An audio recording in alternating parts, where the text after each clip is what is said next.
Shalom saudara-saudari yang dikasihi oleh Tuhan Yesus Kristus dimanapun saudara-saudari berada.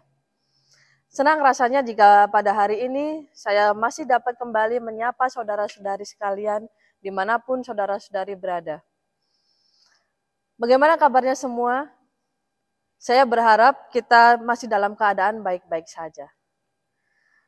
Saudaraku yang terkasih, jika kita renungkan pada kehidupan kita setiap waktu, kasih sayang Tuhan itu sungguh luar biasa dalam hidup kita, bukan?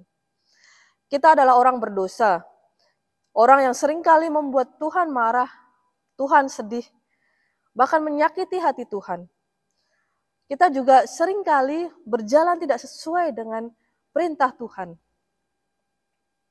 Tapi ia tetap baik dan mengasihi setiap kita pribadi lepas pribadi dengan begitu luar biasa. Siapakah kita ini? Sehingga kita dikasihi olehnya dengan begitu luar biasanya. Bahkan kita pun dikatakan kita berharga bagi Tuhan. Siapakah aku ini Tuhan? Sampai-sampai Tuhan selalu menolong dan menguatkan ketika aku tersesat, ketika aku lemah, ketika aku terjatuh. Mari bersama-sama kita merenungkan lagu ini dan bersyukur atas kebaikan Tuhan bagi setiap kita sampai pada saat ini. Kita nyanyikan lagu Siapakah Aku Ini Tuhan.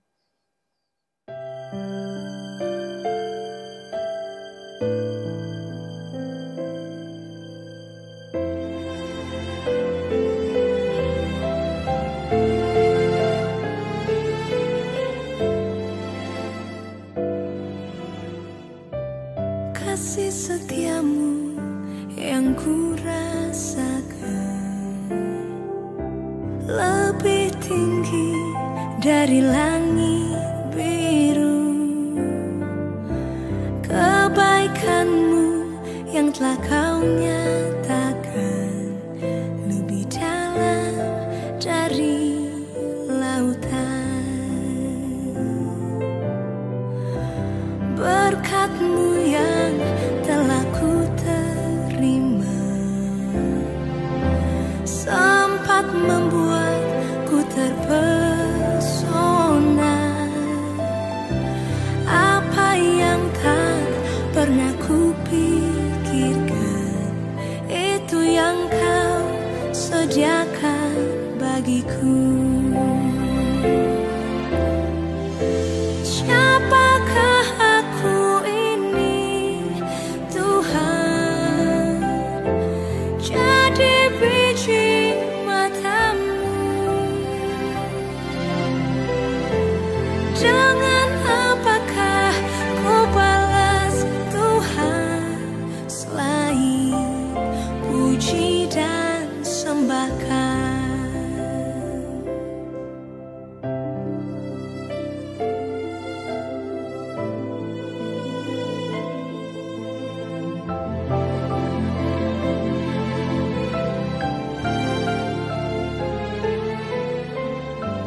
Berkat-Mu yang telah ku terima sempat membuatku terpesona.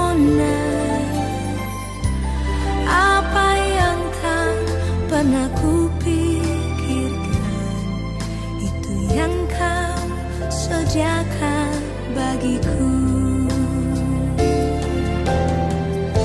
Siapakah aku ini Tuhan? Jadi biji mata-Mu. Dengan apakah ku balas Tuhan selain puji dan sembahkan?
biji matamu. Dengan apakah ku balas Tuhan selain puji dan sembahkan? Dengan apakah ku balas Tuhan selain puji dan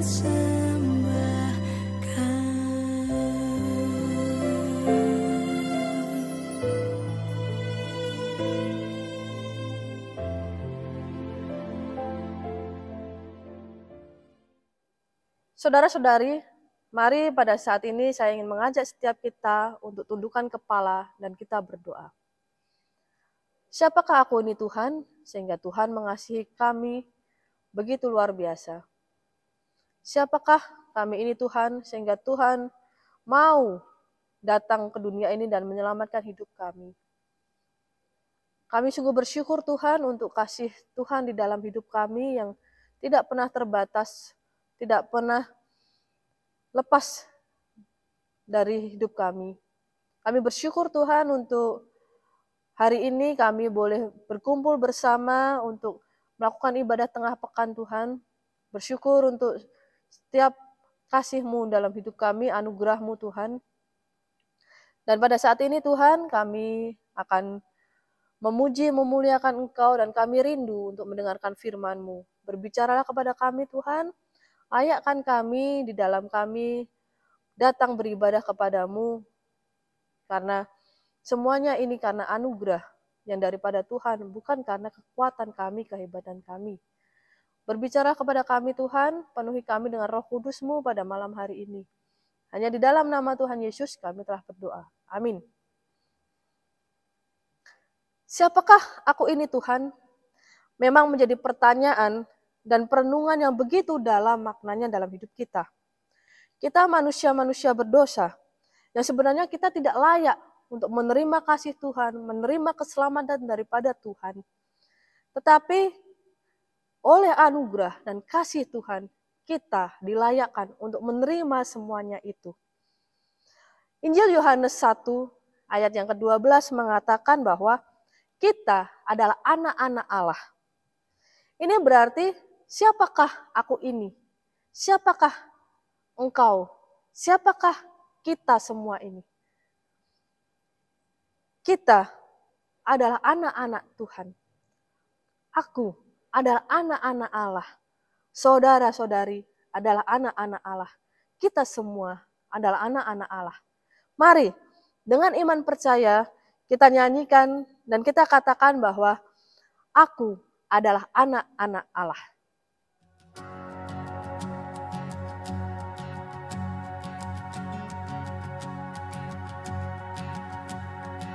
Siapakah diriku ini sampai Sang Raja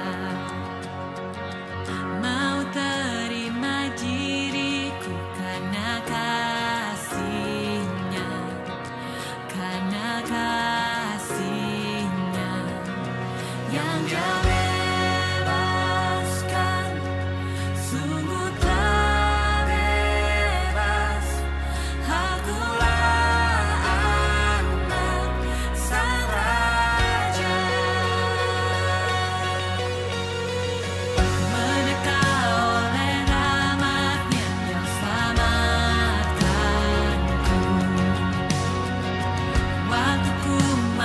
berdosa, Yesus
Saudara-saudari sekalian, sebelum mendengarkan firman Tuhan, mari kembali kita tundukkan kepala kita dan kita berdoa. Bersyukur Tuhan kami boleh memuji, memuliakan Engkau pada saat ini, dan kami bersyukur juga untuk kesempatan pada malam hari ini kami boleh bersama-sama belajar akan kebenaran firman-Mu. Kami boleh belajar bersama-sama untuk mendengarkan akan firman Tuhan yang terus menguatkan kami. Tuhan, berbicara kepada setiap kami, anak-anak-Mu ini, dimanapun kami berada, dalam kondisi apapun, kami rindu bahwa Tuhan sendiri yang melawat hati kami, pikiran kami, jiwa kami untuk kami datang kepadamu dan kami mendengarkan firman-Mu. Tolong juga hamba-Mu ini Tuhan yang terbatas, yang tidak sempurna ini untuk boleh menyampaikan firman-Mu sehingga kiranya hanya Tuhan saja yang boleh anak-anak-Mu melihat. Bukan hamba, tetapi biarlah hamba juga boleh melihat dan merasakan Tuhan begitu luar biasa dalam hidup kami semua. Ajar kami Tuhan untuk kami terus memandang Tuhan. Ajar kami Tuhan untuk terus merenungkan akan firman-Mu di dalam kehidupan kami. Biarlah Roh Kudus-Mu yang mampukan kami untuk mengerti akan firman-Mu. Biarlah Roh Kudus-Mu yang berbicara kepada kami dan pada saat ini kami mengundang Engkau hadir dalam hati kami. Berbicara kepada kami Tuhan. Hanya di dalam nama Tuhan Yesus kami telah berdoa. Amin. Saudara-saudari sekalian, pada malam hari ini kita akan bersama-sama membuka bagian Alkitab kita dari Yohanes pasal yang pertama ayat ke-12 sampai 13. Yohanes pasal yang pertama ayat yang 12 sampai 13. Saya akan membacakan untuk kita semua. Yohanes 1 ayat 12 sampai 13. Berbunyi demikian. Tetapi semua orang yang menerimanya diberinya kuasa supaya menjadi anak-anak Allah, yaitu mereka yang percaya dalam namanya. Orang-orang yang diperanakan bukan dari darah atau dari daging, bukan pula secara jasmani oleh keinginan seorang laki-laki, melainkan dari Allah. Demikianlah firman Tuhan. Berbahagialah setiap kita yang mendengarkan dan melakukannya di dalam kehidupan kita sehari-hari. Saudara-saudari, siapakah aku ini? Atau kita ini siapa sebenarnya? Pernahkah dari setiap kita mempertanyakan hal ini dalam kehidupan kita ketika kita menjadi orang Kristen? Atau mengapa aku disebut anak-anak Allah? Padahal hidupku pun masih dalam dosa. Mungkin dengan mudah kita bisa menjawab bahwa aku adalah orang Kristen. Atau ya aku adalah anak-anak Allah. Hal ini memang benar saudara. Tetapi yang menjadi pertanyaan lebih dalam lagi adalah anak-anak Allah seperti apa yang Allah sendiri maksudkan dan anugerahkan pada setiap kita manusia di dunia ini. Saudara-saudara, menjadi seorang anak merupakan sebuah anugerah dalam hidup kita. Meski tidak semua anak pada kenyataannya merasakan yang namanya kebahagiaan dalam hidupnya. Atau merasakan yang namanya hidup selalu susah, selalu merasa tidak bahagia dalam hidupnya. Sebagai seorang anak, kehidupan yang dialami pun pasti beragam. Kadangkala merasa bahagia, kadangkala merasa sedih, merasa marah, merasa tidak terima, dan lain sebagainya. Setiap kita memiliki cara yang berbeda-beda di dalam menyikapi setiap perasaan itu juga. Nah, Bapak Ibu Saudara sekalian, seringkali juga sebagai seorang anak, kita tidak bisa memilih apa yang menjadi kepercayaan dalam hidup kita, apa yang menjadi keyakinan dalam hidup kita. Terutama jika ini adalah anak-anak yang masih berusia muda, anak-anak yang masih kecil, anak-anak yang masih remaja bahkan. Kita tidak bisa memilih apa yang menjadi keyakinan dalam hidup kita. Saudara-saudari, hal ini memang normal. Karena bagi anak kecil, termasuk juga orang yang sudah remaja, pola pikir mereka ini belum terbentuk dengan matang. Mereka belum dapat memikirkan sesuatu hal yang jauh ke depan dengan matang, dengan begitu baik, dan bahkan itu sampai menghasilkan suatu keputusan yang dewasa yang membuat mereka menjadi mantap di dalam melakukan apa yang sudah mereka pikirkan, apa yang menjadi keputusan mereka di dalam hidup mereka. Bahkan anak-anak seperti ini, mereka biasa akan menuruti apa yang sudah ditanamkan oleh orang tua mereka.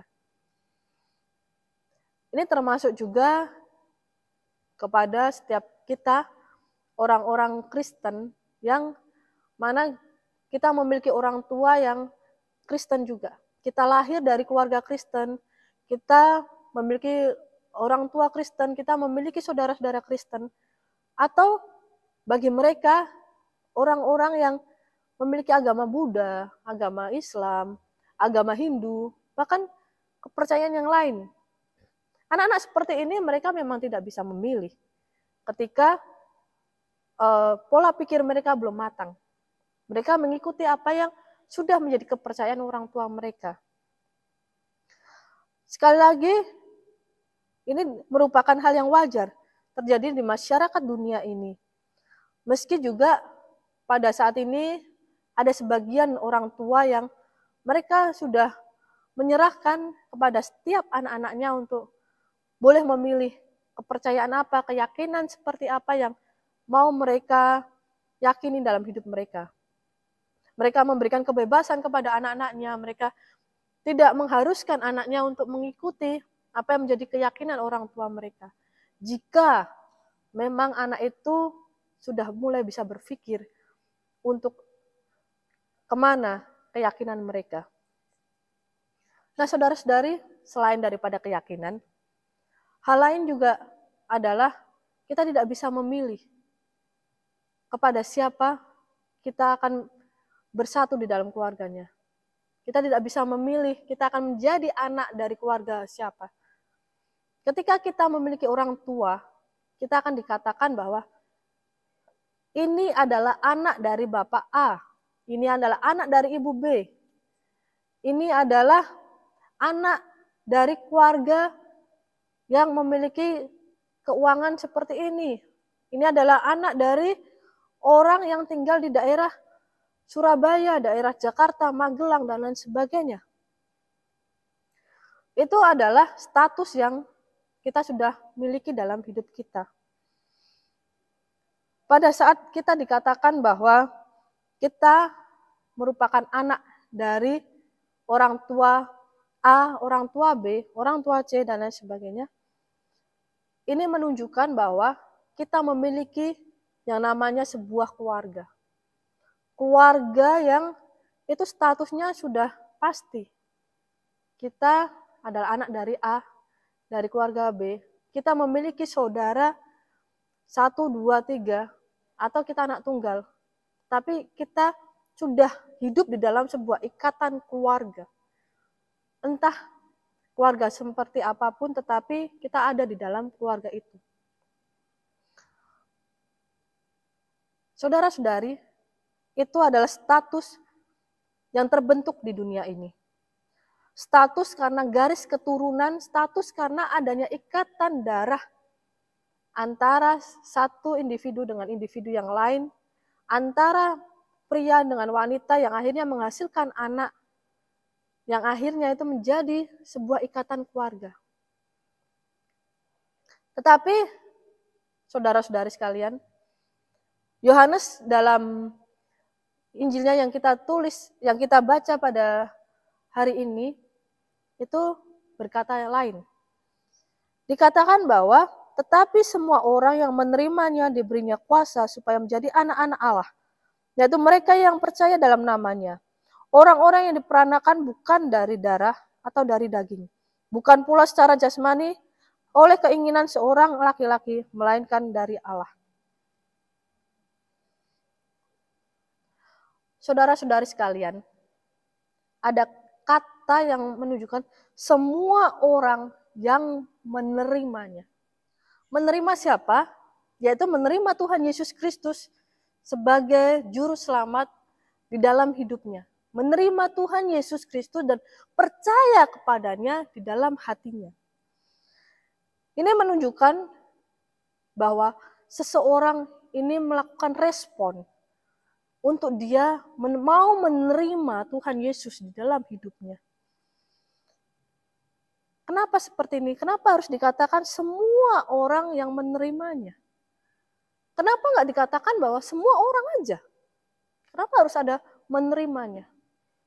Saudara-saudari sekalian, pada kenyataannya ketika kita membaca Alkitab kita, dikatakan bahwa banyak orang sudah mendengar akan firman Tuhan. Banyak orang sudah menyaksikan kebaikan Tuhan dalam hidupnya. Banyak orang sudah menyaksikan bahwa Injil itu sudah diberitakan. Orang-orang sudah menerima kebaikan Tuhan. Tetapi pada kenyataannya apa? Mereka tidak menerima Yesus dalam hidup mereka. Mereka tidak percaya bahwa Yesus itu juru selamat yang hidup, Tuhan yang hidup dalam dunia ini. Mereka seolah-olah menjadi acuh.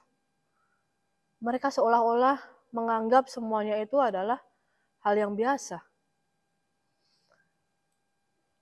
Seperti yang dikatakan di dalam pasal selanjutnya, di dalam Yohanes pasal yang ketiga ayat yang ke-11, ayat yang ke-32 sampai 33, pasal yang kelima ayat yang ke-34, pasal yang ke-12 ayat yang ke-48, pasal yang ke-17 ayat yang ke-8. Di situ banyak dikatakan bahwa banyak orang tidak menerima Yesus. Salah satu contoh yang bisa kita lihat bersama, dalam pasal yang ketiga ayat 11 dikatakan, Aku berkata kepadamu, sesungguhnya kami berkata-kata tentang apa yang kami ketahui, dan kami bersaksi tentang apa yang kami lihat. Tetapi kamu tidak menerima kesaksian kami. Ini menunjukkan bahwa akan ada orang yang tidak mau menerima Kristus dalam hidup mereka. Ini menjadi bukti bahwa tidak semua orang yang sudah mendengarkan kesaksian Injil itu akan menerima Yesus dalam hidup mereka. Bahkan orang-orang akan menolak Kristus dalam hidup mereka. Seperti yang kita tahu juga, ketika Yesus ditolak dan Yesus disalibkan. Untuk apa? Untuk menebus dosa kita. Yesus diolok-olok. Yesus dihina. Mereka menolak. Kemudian Yohanes melanjutkan lagi dengan kalimat, diberinya kuasa supaya menjadi anak-anak Allah. Diberinya kuasa supaya menjadi anak-anak Allah. Sungguh merupakan hal yang luar biasa, bukan saudara-saudari sekalian? Anak-anak Allah itu adalah sebuah ungkapan yang kudus. Ungkapan yang bukan sesuatu hal yang semena-mena, yang ringan, yang biasa-biasa aja. Kita yang tadinya hanya ciptaan, kita yang tadinya dikatakan sebagai hamba, sebagai budak dosa. Kemudian oleh anugerah Allah, oleh kasih Allah, semuanya itu kita diubahkan. Kita diangkat oleh Allah untuk menjadi anak-anak Allah. Kita mendapatkan privilege, hak istimewa yang Allah berikan kepada kita. Semua ini terjadi bukan karena kehebatan kita, bukan karena kepandaian kita, kekayaan kita, keinginan kita untuk berkata, Tuhan aku mau, Tuhan mengadopsi aku, mengangkat aku menjadi anakmu. Tetapi semuanya ini karena anugerah Tuhan. Tanpa anugerah Tuhan, ini tidak akan terjadi. Berbeda ketika kita diangkat oleh seseorang untuk menjadi anaknya. Kita diadopsi oleh seseorang untuk menjadi anaknya. Secara hukum kita bisa dikatakan bahwa kita anak dari keluarga tersebut. Kita anak, kita menjadi bagian keluarga dari keluarga tersebut. Itu karena ada hukum yang menyatakan, mengesahkan kita menjadi anaknya. Bahkan kita bisa berkata bahwa, Pak, tolonglah angkat saya menjadi anak Anda. Tolonglah angkat saya menjadi anggota keluarga Anda. Yang pada akhirnya ketika kita diadopsi oleh seseorang pun, secara hukum sekarang kita memiliki hak yang sama seperti anak kandung. Ketika anak kandung memiliki warisan keluarga, ketika anak kandung menjadi ahli waris di dalam keluarga itu, kita sebagai anak angkat pun kita seharusnya mendapatkan hak untuk kita menjadi ahli waris dari keluarga itu juga. Nah, saudara-saudari sekalian, hal ini juga yang kita miliki. Kita tidak hanya diangkat sebagai anak-anak Allah, tapi kita juga dikatakan sebagai ahli waris Allah. Ahli waris kerajaan surga. Yang mana ini menandakan bahwa warisan yang akan kita terima itu bersifat kekal. Tidak bisa dihancurkan oleh ngengat, tidak bisa dihancurkan oleh waktu, oleh pencuri pun tidak bisa diambil. Kita adalah ahli waris kerajaan surga. Ada perbedaan di dalamnya. Ketika kita menjadi anak-anak adopsi di dunia ini, kita hanya mendapatkan materi, tetapi itu semua akan hilang pada waktunya. Tapi ketika kita menjadi anak-anak Allah, kita tidak hanya menjadi anak, tetapi kita menjadi bagian keluarga Allah. Kita memiliki saudara yang banyak, yang tidak bisa dikatakan sebagai saudara yang hanya terikat oleh ikatan darah, tetapi saudara yang di dalam Kristus.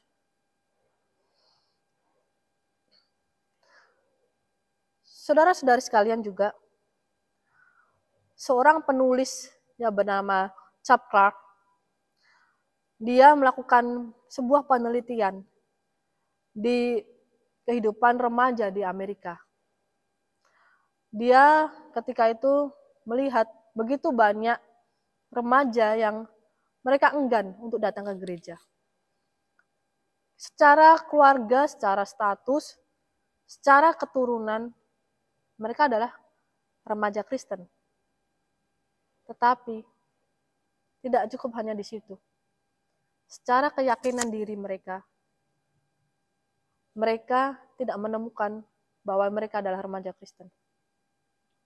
Penelitian demi penelitian dilakukan, survei dilakukan, dan pada akhirnya dia menemukan bahwa banyak remaja Kristen di Amerika, mereka tidak menemukan arti menjadi bagian dari keluarga Allah.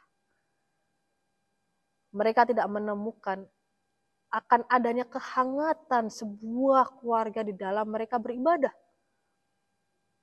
Mereka tidak menemukan akan hal itu. Mereka dikatakan bahwa mereka merasa terasingkan. Ketika mereka beribadah, kemudian mereka pulang. Mereka tidak merasakan kehangatan sebagai satu anggota keluarga, sebagai anak-anak Allah. Yang mana seharusnya kalau kita tahu sebuah keluarga itu adanya ikatan yang hangat, adanya kasih di dalamnya, kepedulian, adanya suatu perlindungan, adanya care, adanya tempat untuk dia mengadu, untuk bersandar dan lain sebagainya. Tapi remaja Kristen di Amerika banyak yang tidak mendapatkan hal itu. Bahkan dikatakan bahwa remaja itu seperti telinga Mickey Mouse. Yang artinya apa? Mereka merasa bahwa mereka tidak bersatu di dalam gereja itu. Mereka seperti memiliki gereja di dalam gereja. Yang artinya itu tidak ada kesatuan di dalamnya. Tetapi mereka menjadi gereja di samping gereja yang besar. Sedangkan kalau kita lihat saudara-saudara sekalian, dikatakan bahwa setiap kita orang yang menerima Kristus, kita adalah anak-anak Allah. Yang artinya lebih dalam lagi adalah kita adalah keluarga. Keluarga yang bersatu, keluarga yang seharusnya saling bergandengan tangan. Keluarga yang seharusnya mereka yang memiliki spiritualitas lebih dewasa itu membimbing teman-temannya. Kita sudah diadopsi, kita sudah diangkat oleh Allah untuk menjadi bagian keluarganya. Yang berarti bahwa kita semua ini adalah saudara. Tidak peduli berapa usia kita, tidak peduli bahwa kita ini berasal dari keluarga seperti apa di dunia ini. Tetapi dikatakan semua orang yang menerimanya. Allah tidak melihat apa yang kita miliki di dunia ini. Allah melihat hati kita. Bergandengan tangan, itulah yang Allah inginkan. Oleh karena itu dikatakan bahwa di ayat 13, orang-orang yang diperanakan bukan dari darah atau dari daging. Bukan pula secara jasmani oleh keinginan seorang laki-laki, melainkan dari Allah. Ini menunjukkan bahwa sebagai keluarga Allah, kita tidak perlu yang namanya ikatan darah. Sebagai keluarga Allah, kita tidak perlu yang namanya harus memiliki orang tua yang secara biologis menghasilkan anak. Tetapi di sini adalah keluarga yang karena Allah sendiri yang mengangkat kita dan menjadikan kita sebagai keluarganya.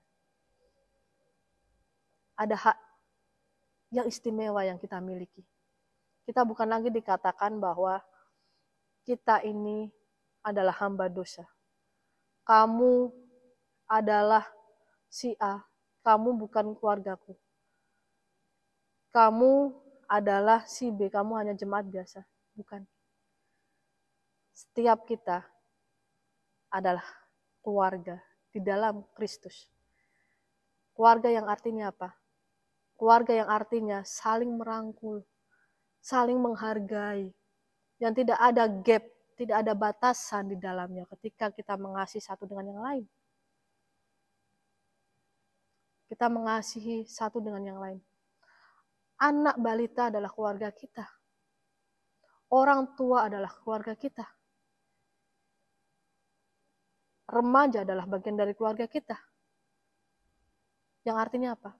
Gereja seharusnya merangkul semuanya tanpa adanya gap di dalamnya. Gereja harusnya dapat memperhatikan satu dengan yang lain tanpa adanya batasan usia, batasan ras di dalamnya. Gereja yang artinya saya dan saudara. Yang artinya kita semua. Karena kita adalah hamba-hamba Tuhan. Hamba Tuhan yang tidak hanya terbatas karena sekolah teologi. Hamba Tuhan yang tidak hanya terbatas karena dia seorang pendeta, seorang penginjil, seorang pengkhotbah. Tapi setiap kita, orang-orang percaya yang sudah dengan hati mengaku, ya Tuhan, aku percaya dan menerima Engkau dalam hatiku. Kita adalah hamba-hamba Allah yang harusnya saling merangkul, saling mengasihi satu dengan yang lainnya. Ingat saudara-saudara sekalian, bahwa keluarga Allah tidak diikat oleh darah atau daging, tetapi keluarga Allah diikat oleh kasih dan juga oleh anugerah Allah dalam hidup kita. Mari kita bersama-sama saling bergandengan tangan dan kita mensyukuri bahwa kita adalah anak-anak Allah yang sudah diangkat oleh Allah oleh karena kasih dan anugerahnya dalam hidup kita. Mari kita berdoa. Tuhan, kami mengucap syukur untuk firman-Mu pada malam hari ini Tuhan yang boleh kami sama-sama dengarkan.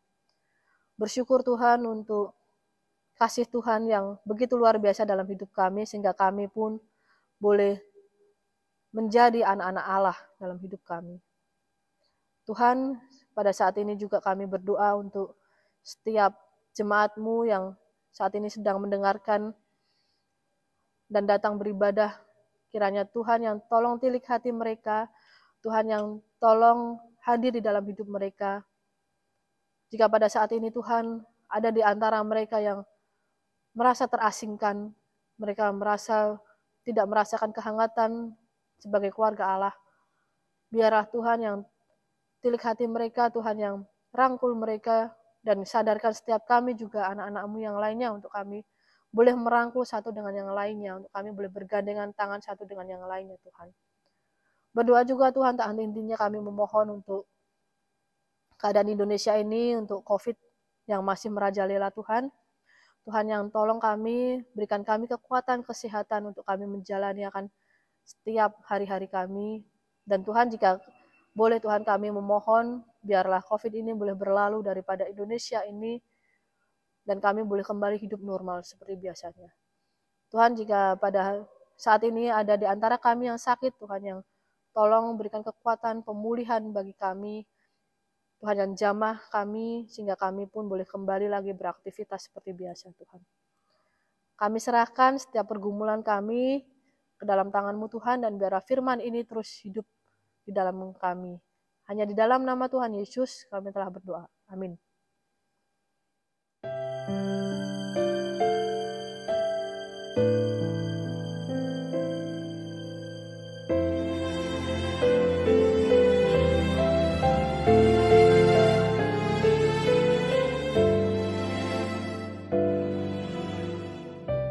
Kasih setiamu yang ku rasakan lebih tinggi dari langit biru. Kebaikanmu yang telah kau nyatakan lebih dalam dari lautan. Berkat-Mu yang telah ku terima sempat membuatku terpesona. Apa yang tak pernah ku pikirkan, itu yang kau sediakan bagiku. Siapakah aku ini, Tuhan? Jadi biji mata-Mu. Dengan apakah ku balas Tuhan, selain puji dan sembahkan?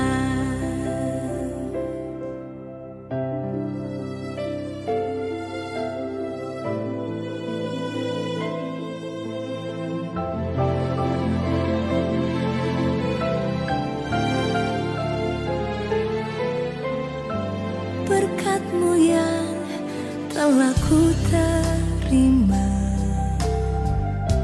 sempat membuatku terpesona.